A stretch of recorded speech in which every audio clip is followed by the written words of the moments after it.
Hello friends, আজ আমরা চলে এসেছি নিউ টাউন জগন্নাথ মন্দিরে। কি শুনে খুব অবাক লাগছে তো? হ্যাঁ, একদম ঠিক শুনেছ। একদম সদ্য কলকাতার বুকে তৈরি হয়ে গেছে জগন্নাথ মন্দির। তাই আমরা বিকেল বিকেল বেরিয়ে পড়েছিলাম বাড়ি থেকে এই নিউ টাউন জগন্নাথ মন্দিরের উদ্দেশ্যে। এখন তো প্রায় সন্ধেই হয়ে গেছে, আর দেখো মন্দিরটা এতটাই সুন্দর লাগছে দেখতে যে বলে বোঝাতে পারবো না। আর এই মন্দিরের লাইটিংটা এতটাই সুন্দর করেছে যে দিনের বেলা তুমি এই লাইটিংয়ের এত সৌন্দর্য তুমি পাবেই না যদি না তুমি সন্ধেবেলা আসো। সন্ধেবেলা আসলেই বা রাতের দিকে আসলেই তবেই এই আলোকিত মন্দিরের দর্শন তুমি অবশ্যই করতে পারবে। আর এই মন্দিরের চারপাশটা অপরূপ সৌন্দর্য। সামনে একটা ঝর্ণা করা আছে। এই মন্দিরে আসতে গেলে এয়ারপোর্ট 1 নম্বর অথবা কৈখালি থেকে যে কোনো সাপুরজিগামী বাসে উঠে কারিগরি ভবনে নামতে হবে। কারিগরি ভবনের ঠিক পাশেই এই মন্দিরটির অবস্থান। এই মন্দির প্রতিদিন সকাল 7টা থেকে দুপুর 1টা এবং বিকেল 3টে থেকে রাত্রি 8টা পর্যন্ত খোলা থাকে। এই মন্দিরের সামনেই রয়েছে সমুদ্র মন্থনের পুরো কাহিনীটাই তুলে ধরা হয়েছে।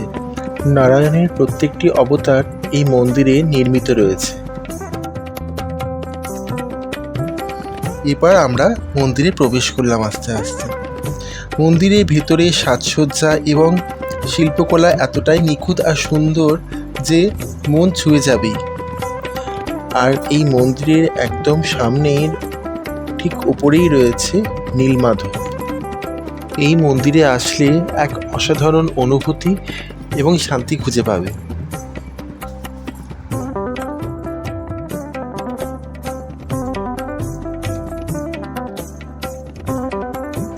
আর এই দেখো শ্রী জগন্নাথ, শ্রী বলভদ্র এবং সুভদ্রা মায়ের দর্শন দেখে যেন মন ভরে গেল।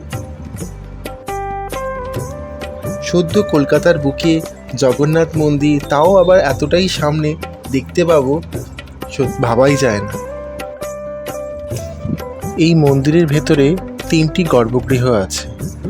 মাঝের গর্ভগৃহে রয়েছে শ্রী জগন্নাথ দেব, শ্রী বলভদ্র দেব এবং সুভদ্রা মা। ডান দিকে গর্ভগৃহতে রয়েছে শ্রী রামচন্দ্র, লক্ষ্মণ, মাতা সীতা এবং বাদিকে গর্ভগৃহতে রয়েছে শ্রী হনুমানজি।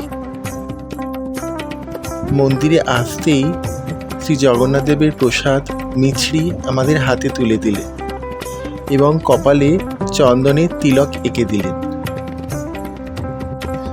দিনের বেলা ভোগ খাওয়ানোর ব্যবস্থা আছে, চাইলে তোমরাও দিনের বেলা এসে ভোগ গ্রহণ করে যেতে পারো।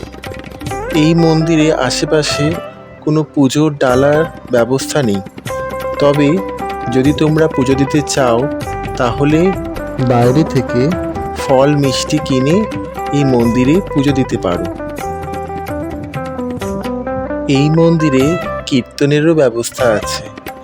এমন মধুর কীর্তন সঙ্গীত শুনলে মন প্রাণ দুটোই জুড়িয়ে যাবে। এই মন্দিরের চারপাশটা এতটাই সুন্দর এবং শান্ত প্রকৃতির, খুব ভালো লাগবে এখানে গিয়ে। আমাদের তো মন্দিরে এসে ভীষণ ভালো লেগেছে। আর সত্যি কথা বলতে মন্দিরের বাইরেটা এতটাই সৌন্দর্য, এতটাই আলোকিত যে দেখি মনে হচ্ছে যেন এখানেই থেকে যাই। বাড়ির এতটা কাছেই জগন্নাথ মন্দির দেখতে পাবো তা ভাবিনি। আমার নিজের বাড়িতেও জগন্নাথ দেব আছেন, তো সেই জন্যই বারবার ওনার ডাকে মন্দিরে আসতে খুব ভালো লাগে। তো সেই জন্যই আমরা হঠাৎ করেই ঠিক করলাম যে মন্দির থেকে চলো একটু ঘুরে আসি। তো সব মিলিয়ে আমাদের মন্দিরটা ভীষণ ভালো লেগেছে আর চারপাশটা খুবই সুন্দর। তোমরাও চাইলে অতি অবশ্যই আসতে পারো। দেখা হচ্ছে আবার নেক্সট ব্লগে। ততক্ষণের জন্য টাটা।